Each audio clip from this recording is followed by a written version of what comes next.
guys, it's Jessie V. Guess what? Today I'm going to be doing another V-time. For those of you who don't know what V-time is, it's another word that I made up for basically story time. It's when I tell you guys true stories of events that happened in my life. It could be scary, sad, funny, anything, but it's all true. And today's V-time is called the Best Buy Stalker. For those of you who don't know what Best Buy is, it's like an electronics store. Pretty sure it's both in Canada and the US. So here it goes. It actually happened just this past Christmas. It was probably like beginning of December, and I realized, gosh, I haven't gotten my parents any gifts yet. So I got in the car and drove over to the mall, and I usually park by the Best Buy entrance. So I had called my dad, and he had told me that he really wanted one of the Planet of the Apes movies on Blu-ray. So I walked over to the Blu-ray section. I'm looking through all the DVDs. I finally find P, so I'm looking for Planet of the Apes. And as I'm searching through the DVDs, I see this guy peek over the rack at me. And it was very slow. I don't know if he didn't think I saw him. I'm not too sure. But I look up at him and I'm like,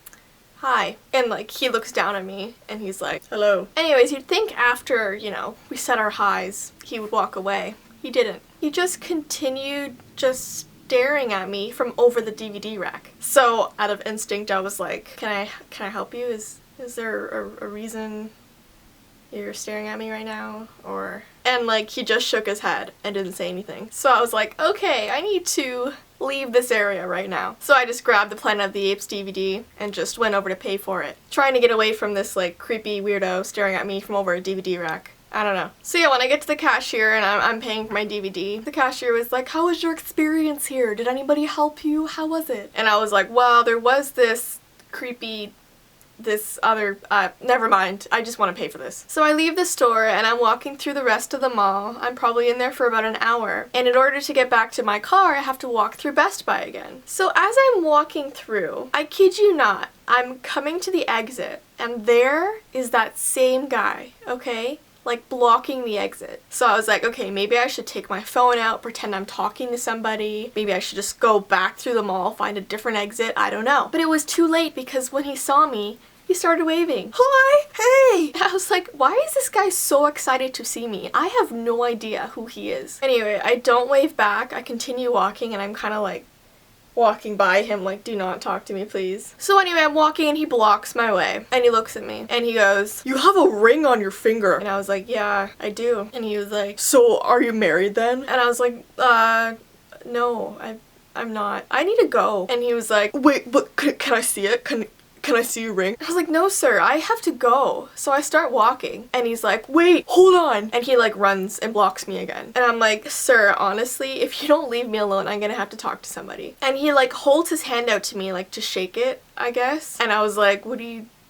doing? And he was like, we have to have a proper farewell. We have to have a proper farewell. You can't just leave like this. Anyways, I'm like, okay, if I shake this guy's hand, I'm sure it'll shut him up and I can just leave. So I put my hand out and instead of shaking it like a normal person, he just holds it. There was no shaking involved. He was just holding it. So just picture this in your head. We're in Best Buy by the exit. It's me and this guy looking at each other, holding our hands out. Just holding our hands. It must have looked so strange to all the people in the store because I looked terrified. And this other guy is just so happy that I'm holding his hand. So I break free and I'm like, okay, bye, and I like run to my car. Anyways, I'm not gonna end my story there because that would be a very short V-time, alright? So the next story I have is called Accused of Stealing. Yes, I was accused of stealing in Winners. Anyways, after school one day, I was like, I'm gonna go to Winners because I want to shop, okay? I just had no other reason, I just wanted to shop. So I went there and, I'm in a good mood. I'm looking through the clothes. I find a couple that I like. I think I had like 4. Anyways, I was like, okay, I'm gonna go to the change room now. I'm gonna try these on. So here I am in my good mood,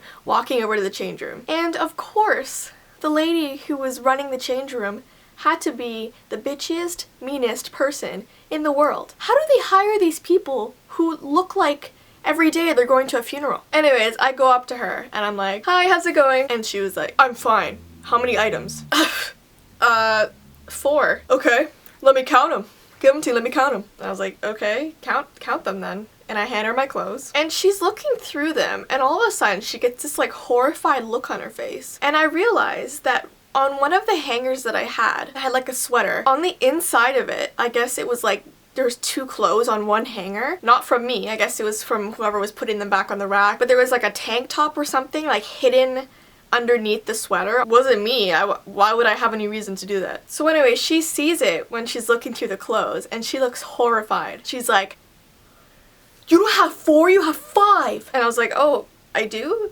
Sorry, then I don't want whatever was there. I only want the 4 that I brought." "Nice try. Nice try." And I was like, "What? Just keep the one I don't want. I don't understand. Can I just go put these clothes on? Like, what's..." And she was like, "I bet you didn't think that I'd find this tank top in the sweater, and when you went into the change room, you just put it in your purse." And I was like, "Well, that'd probably be a good way to steal it if I was a person who liked to steal, but that's not me. So can you just keep the tank top and I'll go in the change room?" "No, I'm getting my boss." I was like, oh my gosh, my day just went from being awesome to awesome minus 50,000. It was horrible. Horrible.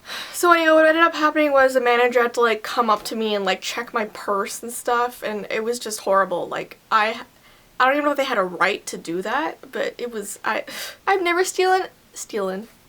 I swear I went to school. I've never stolen anything in my life, and it was like, anyways, I have one more story for you. Wow, this is like V time times 3. You guys are so lucky. This is actually not a store, it's a restaurant. I'm sure a lot of you heard of Wendy's. It's probably a pretty popular place. I don't know, I'm from Canada, so I don't know how things are in the US, but it's probably very popular there too. So this happened a few years ago. I went to Wendy's for the first time and I was like, okay, I'm gonna get a cheeseburger. Wait, I didn't tell you the name of the story.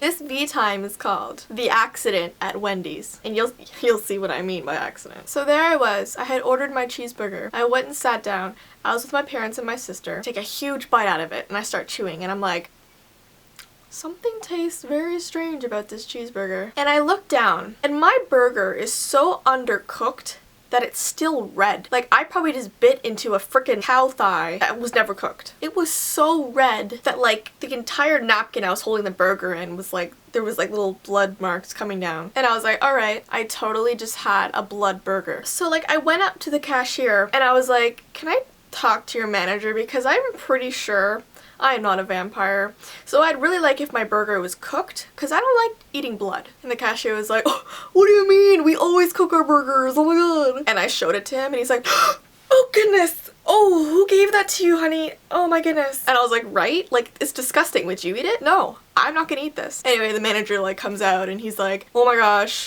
I am so sorry. I will give you another burger for free and a sundae. And I was like, a sundae for free? Okay, this fixes everything. Anyway, I sat down, had my well-cooked burger and my sundae, and I left, okay? I didn't complain anymore because I was like, it's probably a mistake. Some stupid new cook didn't know that burgers are supposed to be cooked. I don't know. Anyway, that's not the end of the story. The next week, I came back. Stupid me. Why would you come back to somewhere who doesn't know how to cook their food? Whatever. I come back and I don't order a cheeseburger. I order something else with fries. I don't know. Anyway, I order a large drink. It's a Coke. Go down, sit. I am still with my parents and my sister. We just went back again. I don't know why. So I'm sitting there eating my food, drinking my drink. Everything's cool, okay? I start getting to the end of my drink, you know, my Coke, and I start tasting these weird things in my mouth that does not taste like liquid. There's something in this drink. I open the lid, okay, and I kid you not, I look into the cup, which there's probably like barely anything left, and in the cup, crawling up the straw and around inside of the thing, there is like 1,000,000 red ants. I am not even joking you. There are so many red ants that I don't even know how I got to the bottom of the drink without tasting them. I guess with all the bubbles of the Coke and everything else and going through the straw, I swallowed it and I didn't even... So guys, to this day I don't know how many red ants that I've ingested, but just to see the inside, I should have taken a picture. Just to see the inside of this disgusting cup, I like pretty much threw up. The freaking hair on my mouth. Now I'm thinking of ants, like there's probably ants in my mouth. Anyway, it so happened that the same cashier that I had showed the bloody burger to was still there. And I come up and he was like, oh, I remember you. And I was like, yep, it's me again with some more bad news. And he was like, oh my gosh, like what is it? What is it? And I didn't say anything. I just showed him the inside of my cup. And he was like, oh my goodness, I quit. He takes off his apron, walks out. I'm not even joking you. Anyway, let me just say they gave me like 7 Sundays, free food for like a week, but I didn't take that offer because I never went back. I'm not saying that all Wendy's are bad, but the experience that I had, well, the 2 experiences that I've had have not been good, and I've never been back. I'm sorry, Wendy's. I'm sorry. Actually, you know what? No, you should be sorry. You Wendy's should be sorry, okay? Anyways, that is the end of V Time. If you enjoy V Time, listening to my crazy stories that have happened to me, please like and share this video. It's always good to know that you like what you're seeing. And if you haven't subscribed, subscribe! And as always, if you guys have requests, please put them in the comments, or if you've had an experience similar to the one that I've talked about, tell me about it. I'd like to hear your stories too. I have put my Twitter and my Instagram below, so please follow. You guys are awesome. Until next time, bye.